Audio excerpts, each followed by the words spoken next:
The old man's hands trembled so badly he dropped his last $5 bill on the filthy convenience store floor, and in that single, humiliating moment, a stranger named Mara Whitfield knelt down, picked it up, and quietly slid her own money across the counter instead, never once imagining that the terrified glances from every hardened man on that street were not aimed at her, but at the frail old grandfather standing beside her, whose grandson controlled half the underworld of the city and had been searching for him for 3 long years. If you believe kindness can still change the world, and if you believe in second chances even for the most broken families, smash that like button right now, drop a comment telling me you're watching, and subscribe to Shadow Boss Tales so you never miss a story like this one. And before we go any further, tell me in the comments, where are you watching from tonight? I want to see how far this story travels. Mara Whitfield was 26 years old, and by every measure that mattered on paper, she was failing. She worked the early shift at a diner on 9th Street, she owed 4 months of back rent, and she had learned, the hard way, that dreams did not pay bills. But there was one thing Mara had never lost, not through her father's death, not through her mother's illness, not through the quiet, grinding poverty that had followed her since childhood, she had never lost her belief that people deserved to be treated with dignity, especially when nobody else was watching. That morning, she had gone into the corner store on Delancey Avenue for a loaf of bread and a carton of milk, counting out her coins like she always did, when she noticed the old man in front of her.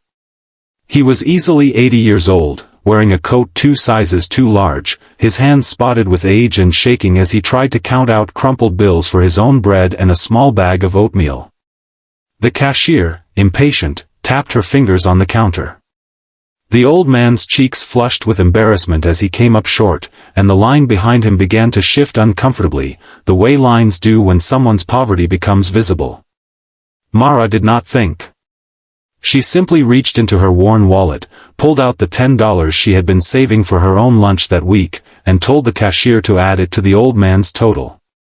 The man turned to her, his pale blue eyes wide with disbelief, and he asked her, in a voice roughened by age and grief, why a stranger would do such a thing for him. Mara only smiled and told him that everyone deserved a good breakfast, and that it was nothing at all.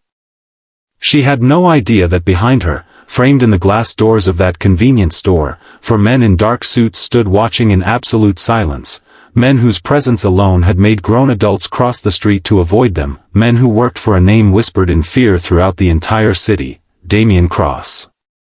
What Mara could not have known, what nobody in that store could have known, was that the frail old man beside her was Elias Cross, and Elias Cross was the grandfather of Damien Cross, the very man those bodyguards answered to. Damien had spent 3 years and untold amounts of money searching for his grandfather, ever since Elias had vanished from the family estate following a bitter falling out, a falling out born from Damien's father's cruelty, and Elias's refusal to stay silent about the family's criminal empire.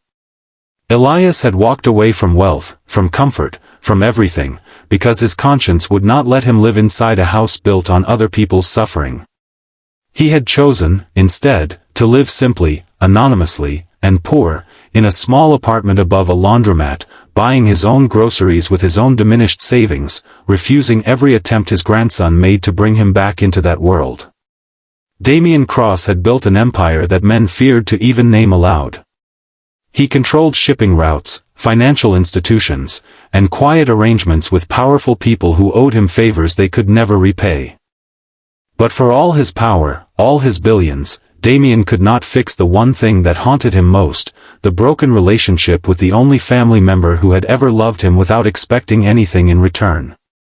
When his men, tracking every lead for months, finally located an elderly man matching Elias's description shopping at a convenience store in a rundown part of the city, Damien himself had driven there that morning, desperate and disbelieving, standing just outside the glass doors, afraid that if he walked in too quickly, his grandfather might disappear again. And that is when Damien watched a young stranger, a woman with tired eyes and patched shoes, hand over money she clearly could not spare, to save an old man from public embarrassment, an old man Damien had once dismissed as merely stubborn, but who Damien now watched being treated with more warmth by a total stranger than most of Damien's own family had shown him in years. Elias, overwhelmed, thanked Mara repeatedly, insisting he would repay her the moment he could. Mara laughed softly and told him not to worry about it, that she remembered what it felt like to count coins in front of people who judged her for it, and that she would never let another person go through that if she could help it. She helped him gather his bread and his bag, walked with him slowly toward the door, still unaware of the small army of men parting silently to let them through, until she stepped outside and nearly collided with a tall man in a dark coat whose expression, upon seeing his grandfather smiling for the first time in years, cracked entirely, the fearsome, untouchable Damien Cross, falling to his knees on a dirty sidewalk, gripping his grandfather's frail hands, and weeping like a boy who had finally found his way home.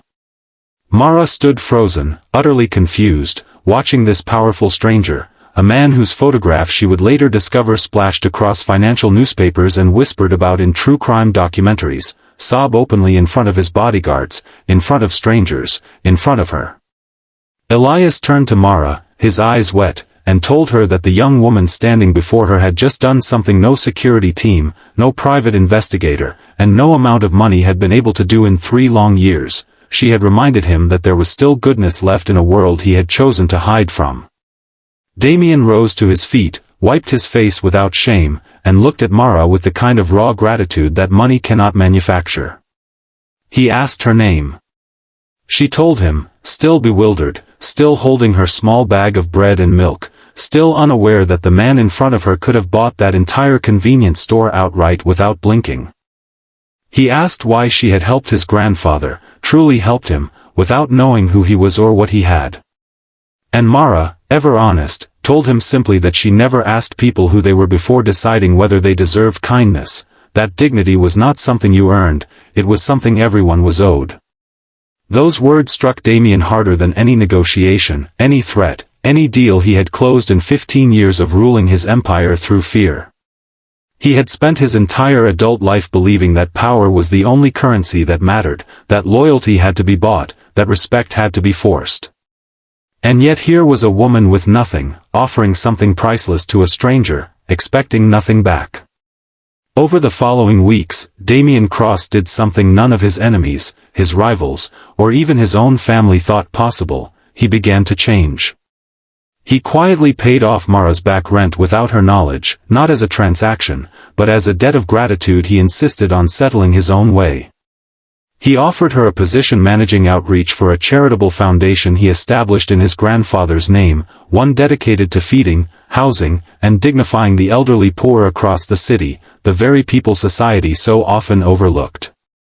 Mara, at first suspicious of the sudden generosity, learned slowly that Damien's intentions were genuine, that beneath the fear his name inspired lived a man desperately trying to become someone his grandfather could be proud of again.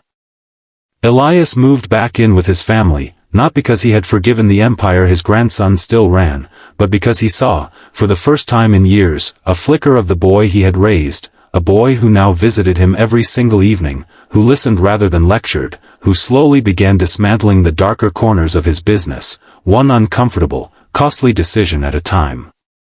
And every time Damien wavered, every time old habits and old associates pulled him back toward cruelty, he remembered a young woman on Delancey Avenue who had chosen kindness with absolutely nothing to gain.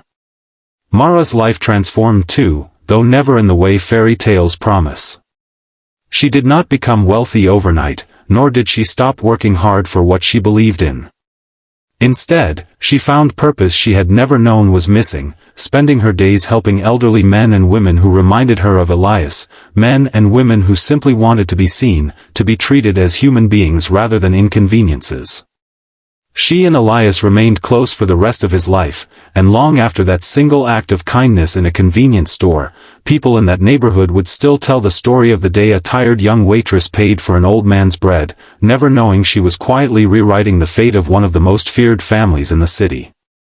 If this story touched something in you tonight, if it reminded you that kindness costs nothing but can change everything, please take a moment to like this video, share it with someone who needs a little hope today, and subscribe to Shadow Boss Tales so these stories keep finding you. Before we close tonight, I have one small request. Please, in the comments below, tell me which part of this story moved you the most. Your words mean more than you know, and they help this story reach someone else who needs it. Somewhere tonight, there is another Elias, sitting quietly, feeling invisible, and another Mara, close enough to help, simply waiting for the courage to act. May we all choose, in our small ordinary moments, to be the kind of people who see others fully, because you never know whose life you are about to change, or whose heart you are about to heal.